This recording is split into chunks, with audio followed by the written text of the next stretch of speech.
March Del Plata, hopes that 44 crew members of a missing Argentine Navy submarine may be alive rose when the Defense Ministry said the vessel likely tried to communicate via satellite on Saturday as a search mission was underway in the stormy South Atlantic. The ministry said 7 failed satellite calls that it believes came from the San Juan submarine were detected in a likely sign the crew was trying to re-establish contact. An Argentine military submarine went missing at sea on Friday, prompting a massive search. Tens of thousands of Zimbabweans flooded the streets of Harare in an extraordinary outpouring of elation at the expected ousting of President Robert Mugabe. The Trump administration is lifting a federal ban on importing body parts from African elephants shot for sport in Zimbabwe and Zambia. The Rev. Jesse Jackson has disclosed publicly that he has been seeking outpatient care for 2 years for Parkinson's disease. The blaze sent smoke billowing into the New York sky. Several people are feared dead after a helicopter and an aircraft were involved in a mid-air collision northwest of London.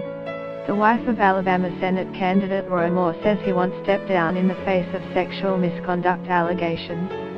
An Argentine military submarine went missing at sea on Friday, prompting a massive search.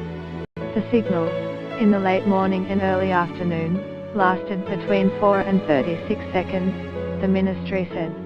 Argentina is working on tracing the location with an unnamed company specializing in satellite communications, the ministry said. It was not immediately clear what type of calls the vessel may have tried to make, but submarines that are stricken underwater can float a location beacon known as an EPIB to the surface that can then emit emergency signals via satellite. Whipping winds and more than 6-meter waves in the South Atlantic hindered the international search for the submarine. The last confirmed location of the German-built San Juan was 432 kilometers off Argentina's southern Atlantic coast early on Wednesday. The U.S. Navy said it was deploying a deep-sea rescue mission to Argentina from California to support the effort, with a remotely operated vehicle and 2 vessels capable of rescuing people from bottomed submarines set to arrive in coming days. Get the latest news and updates emailed straight to your inbox. By submitting your email you are agreeing to Fairfax Media's terms and conditions and privacy policy.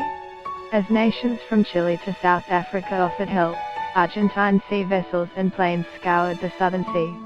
But a storm pitching powerful winds and waves more than 6 meters high has disrupted visibility and movement in the area, Navy spokesman Enrique Balbi said. The submarine's color and design, which aim to camouflage the vessel in the ocean's surface, also pose a challenge. The idea is to continue through the night and the early morning, depending on weather conditions, Mr. Balbi told reporters. The weather was expected to be somewhat improved on Sunday, he said. A search of 80% of the area initially targeted for the operation turned up no sign of the vessel, but the crew should have ample supplies of food and oxygen, Mr. Balbi added.